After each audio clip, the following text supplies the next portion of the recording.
Hey guys, got two games to share with you that I've played today, both of which were ultimately decided through the same tactic, which is pins. Very, very interesting. And there's a lot of themes that we can pick up out of these two games. So here's the first one. This guy's rated under 1100, okay? And this is the game that I lose. We have d4, f5. Now he plays d5, which is a bit odd, moving his first pawn a second time. Bring my knight out. So I'm playing this Leningrad Dutch setup against d4 or c4 or other things. He prepares to fianchetto his bishop. I do mine. I push d6 now, just to stop off this pawn and try and block this bishop's ideas in the game. And this actually stays this way for quite a while, and he's unable to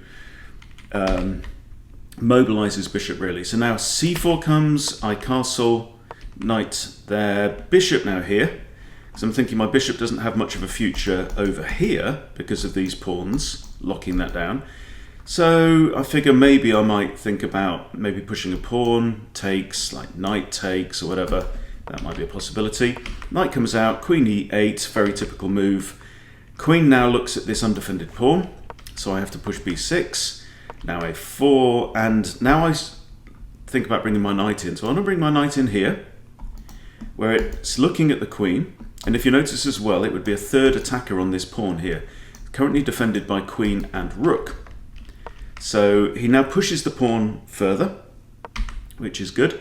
I bring my knight there anyway, and the queen retreats. Now I attack the queen. Okay, so this bishop's defended twice, and the queen I thought was going to have to move, but white found the move b3, and so my bishop has to retreat. Now he comes after the knight, and I slot my knight into this nice square here, where it's got a spare in case of capture.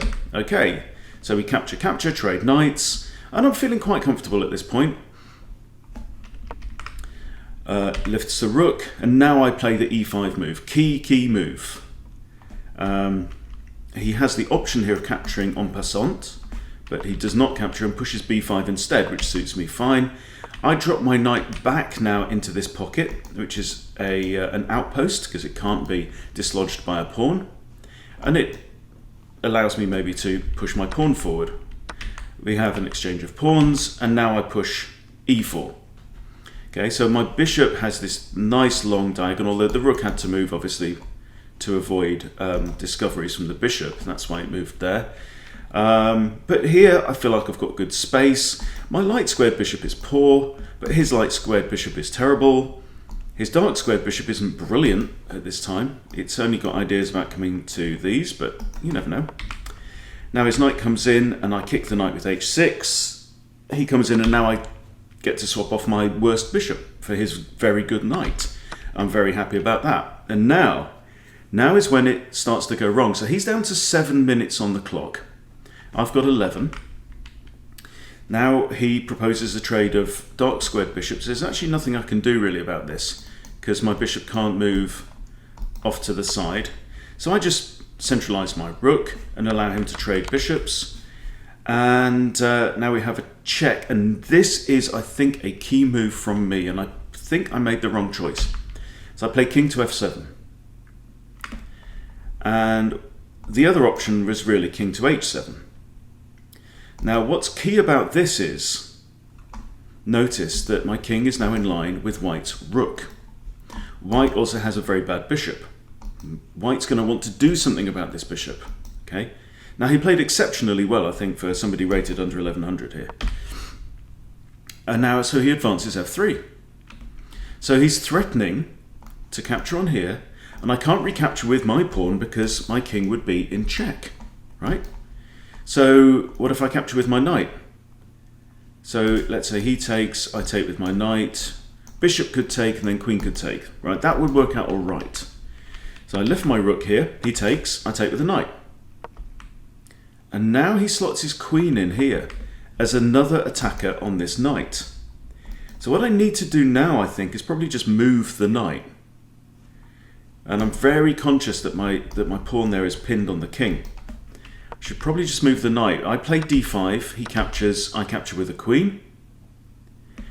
But look now, this pawn is not a defender of the knight. So what this means is that the knight is attacked once, twice. Okay, if the bishop takes, I can't even take with the queen because queen takes my rook. Okay, queen takes queen, rook takes, and now he grabs the knight. And I cannot recapture because the pawn is pinned, and it's all because I moved my king here instead of here. And what's more, the bishop's looking at both of my rooks. So I grab a pawn, and it's all over pretty quickly. He brings both rooks down. All I can do is block, and it's checkmate. So very, very well played by my opponent. I think he had a good accuracy there, but he did the job, and that's what you've got to do. He also simplified, and he found a way to improve his bad bishop. But I would say that king move, king f7 instead of h7, really sealed it for me, because I felt like I was doing pretty well at that point. Okay, so that's game number 1. Let's look at game number 2, and also looking at an interesting pin. So here I've got the white pieces. My opponent's rated over 1500. And we have the boring old Caro-Kann. d4, d5 now, and the fantasy variation signature move, f3. Takes, takes, so now I have 2 central pawns, black has 1 central pawn. Knight comes out here, and I push my pawn to e5. It's the correct move. Limits this knight's options, also prevents this knight from coming out. So the knight pivots around to b6, I develop my knight, pins, breaks the pin, e6, castles. All pretty normal. Now this knight has to come through the side entrance here, because it can't come straight out to f6 as it would normally want to do. So I pin the knight, kicks, retreats. Just as adding a third defender now to this pawn here. Knight comes in now to this nice square, attacking my bishop, which is undefended, and also threatening a fork on the queen and the rook, so we can't have that. Bishop drops back, so that now it's defending the square that the knight wanted to come to. Brings out his bishop, ready to castle, and now c4 kicking the knight. Knight retreats, c5 kicking the other knight. Then the knight then comes back into the pocket that other knight was in, which is kind of annoying. Knights are great in the centre of the board. They love to be there, controlling a lot of key squares. So I bring out my knight to c3, proposing a trade. We have f6, and we trade knights. Now I kick the bishop, and the bishop decides to swap off for my knight. I recapture here with the bishop. I had choice of pawn or rook as well. Rook might have been an idea. And now black captures the pawn here on e5. So black is temporarily a pawn up. I play my bishop there with check, and there's only one move really. I mean, you could block with the pawn, but it doesn't make any difference. I just capture the pawn. So the king has to move here. Now I drop my rook into f7, which does 2 things. First, it's pinning this bishop. The bishop can't move, and I'm also attacking an undefended pawn here. Getting a feeling for the game at this point. I'm a pawn down, but my opponent's king is stranded in the middle of the board. Okay, when your opponent's king is stranded in the middle of the board, you want to be opening up lines to that king. So I should really be thinking about capturing this pawn, bringing my bishop somewhere more useful. This bishop is not fantastic, this dark squared bishop here, because the knight's guarding all of these squares. And yeah, just try and engage my rooks and just come after this king. That's what you've got to do. Okay, so black now captures the pawn. I capture that pawn. King retreats. Check. Bishop captures another pawn. So now I'm 2 pawns down. But I can grab yet another pawn. King has to move. Now I grab the knight, this nice central knight, which I figure is a key player in black's position. Queen takes, and now another check. Now my dark squared bishop comes into its own, right? Queen can't block. Bishop could block here. That's really the only viable move. Bishop blocks, we trade bishops. Okay, so now I'm still a pawn down, but what you have to notice is I have 1, 2 rooks and my queen, okay? Black also has 2 rooks and an extra pawn, right? and a queen, but this rook is not in the game. This rook is trapped, still entombed in its corner. So for the time being, I have an extra rook, and I need to make it count. So after a bit of a think, I drop my rook back down to here.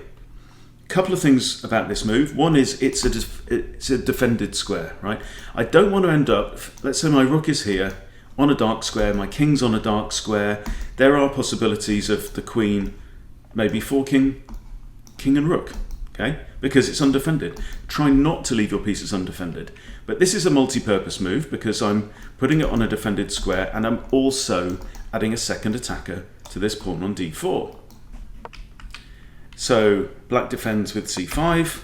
I centralize my other rook, bring it into the game. Okay, so now I have more pieces in this game than black does. And now black completes his dark squared pawn chain here. And now it's time to break the pawn chain. All right, there's no other real option. b4. King advances, check from the queen. King comes across, another check. Pawn pushes forward. Okay, now anytime you push a pawn, you're undefending two squares and you're newly defending two other squares, right? However, this pawn is now attacked by pawn and rook. So I simply push, capture the pawn, attack the queen. Queen moves to one side. Now I have two attackers on this pawn as well. But here is the pin. Okay, pretty straightforward. Rook to here. Now the queen could have had an option of maybe check there and force exchange of queens, but she doesn't because she can't move because she's in an absolute pin. So rook defends and we trade a rook for a queen. Hooray. Grab the pawn, get the king slightly safe, and now I'm ready to pivot my rook around to here and come after the king. So king moves up there, check, king moves back, and that is checkmate now. With the queen here, there is no option to go to there because of the queen, and the pawn's defending that one, and the rook has this file. So there we go, all decided by a very simple tactic, right? And black missed it. Just like in the previous game, I moved my king in line with a rook when I really didn't need to do it, effectively leading to a pin of my own piece. Here, black just didn't spot that the queen was guarding this square and the rook could just jump in there, effectively winning the game. And this is the other key thing. I made a video a little while ago saying that I think it's called Your Weakest Link, which is that you can play a good game, right? But if you make one error like this, like I did in the previous one, it doesn't matter if you're on top. It doesn't matter if you have more material than your opponent. One careless move can throw a whole game, and this becomes more and more critical the more experienced you get and the higher your rating gets and the better your opponents get, because they will be more likely to punish you. At the lower levels, below 1,000, you can almost rely on your opponents making blunders, right? But so the key is really to try and cut out your own blunders and to be ready to capitalize and jump on their mistakes. Okay, this is just clearly a blunder move. Cost my opponent the game, got me a few rating points back, trying to claw my way back up to 1,500 again. But it's all fun and it's all a game. So hope you're enjoying your chess. Thank you for watching my videos. Do appreciate your support, and I'll see you soon.